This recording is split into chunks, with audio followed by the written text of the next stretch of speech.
So, how do you turn the bitterest rivals into the most passionate partners? Well, today we're going to break down the story architecture of heated rivalry, which is a total masterclass in the enemies to lovers trope. We're going to see exactly how an epic on ice feud was built to hide a legendary romance. Right off the bat, the story hits you with this question, and it's the engine for the entire thing. It sets up this incredible tension, right? You've got this high stakes public battle, but it's just a cover for an even more explosive private secret. It just hooks you and makes you ask, okay, what is really going on here? And here are our two guys. On one side, you've got Shane Hollander. He's basically Captain Canada, the clean cut, disciplined golden boy of the NHL. And on the other, Ilya Razanov, the flashy, arrogant Russian superstar that everyone just loves to hate. I mean, they are literally built to be polar opposites, and that dynamic creates this tension that's just absolutely magnetic. And this one little exchange on the ice, it tells you everything you need to know about how the public sees them. It is pure animosity. Hollander is just seething. Meanwhile, Razanov is taunting him about scoring a hat trick. That's 3 goals in one game, for those who don't know. He's just twisting the knife, and this is the show the whole world gets to see. So, for years, this isn't just a rivalry. It becomes the rivalry. The history between their two teams basically gets channeled through these two men. Every single game they play is a headline. Every face-off is a battle. They are, without a doubt, the most talked about opponents in all of hockey. But, and this is the big reveal, all of that drama, all the on-ice fights and the media hype, it's a performance. It's all an elaborate cover for something way more intense, something happening completely behind closed doors. And this isn't something that just started. To really get what's going on, you have to look at the timeline, because this secret affair has been simmering for the better part of a decade, right under everyone's noses. When you look at this timeline, what's just wild is how long this has been going on. It starts way back in 2008 when they're just kids. And from there, it's all these stolen moments, a secret hookup here, a tense meeting there, that are sprinkled throughout years of their public feud. So it's not just a fling, it's like the secret thread woven through their entire professional lives. And you've got to remember, all those secret meetups are happening against this backdrop. The public believes the hate is so real that Shane's own teammate is joking about literally murdering Razanov. That's the level of animosity people think exists between them. It shows you just how high the wall is that they're hiding behind. And then, bam, the story hits you with this. We go from public talk of murder to this quiet, simple, tender moment. That whiplash between public violence and private tenderness, that's what drives this whole thing. That little stolen kiss says so much more than any fight on the ice ever could. Okay, but let's talk about the links they go to, because it's insane. Shane, the rule follower, the captain, literally buys an entire apartment building just so they have one safe place in a massive city where they can be together. I mean, that's not a casual hookup. That is a level of commitment and desperation that is just off the charts. So you're probably wondering, why all this drama? Why the insane secrecy? Well, let's break down exactly what's on the line here, because the personal and professional stakes are, and I mean this, astronomical. Look, if this gets out, it's not just bad, it's total implosion. Professionally, you're talking a career-ending scandal, losing millions in endorsements, a media frenzy that would be absolutely relentless.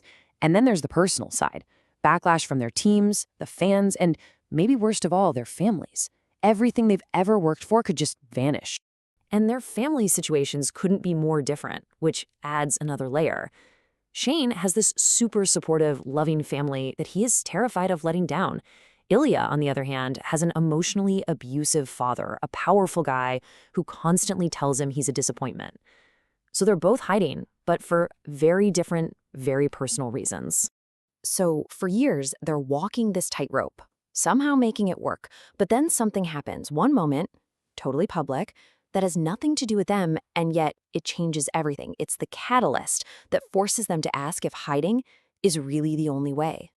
And here it is. This is the moment. Another player, Scott Hunter, wins the Stanley Cup, and on national TV, he kisses his boyfriend on the ice. That's Shane's text to Ilya, right as it's happening.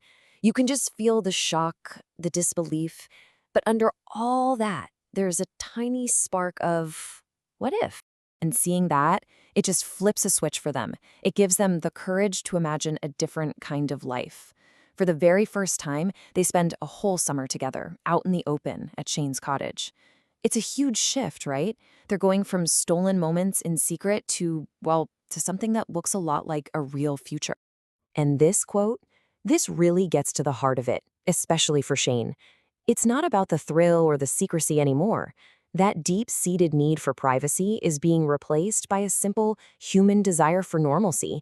The simple act of introducing the person you love to your parents. It's not an affair anymore. It's love. Simple as that. Okay, so what do you do now? Once you admit you want a real future, you can't just keep hiding. So they don't just sit back and wish for it. Nope. They come up with a brilliant, step-by-step plan to basically re-engineer their entire public lives so they can finally be together. And their plan is seriously impressive. It's like a 4-step mission. Step 1, get Ilya treated to a team that's just an hour away. That's proximity. Step 2, start a joint charity to give them a public reason to be allies. Step 3, use that charity as the platform to officially kill the rivalry story. And finally, step 4, use that new public friendship as the perfect cover to build their private life. It is a masterclass in controlling the narrative. And this foundation is the absolute key to the whole thing. And it's not just some random PR move. It's deeply personal, named for Ilya's mother. It tackles mental health, a cause that means something to them. This makes their partnership look so real, so authentic, and it transforms their public story from one of hate to one of healing. And this is the moment the whole plan comes together. Shane Hollander, standing in front of the world's media, the guy who supposedly hated Ilya Razanov more than anyone, just dismantles the rivalry. With just a few words, he completely flips the script on a decade of public history. And here's the best part, the perfect irony of it all. For all those years, their public hatred was the mask for their secret love. But now, their public friendship becomes the new and much better mask for their private, committed partnership. They're finally hiding in plain sight. So it all comes back to this central question. By taking control of their public story, they manage to achieve this deeply personal, private victory. And it really makes you think, doesn't it, about the public faces we show the world and the private lives we actually live, and what it really takes to bring those two worlds together.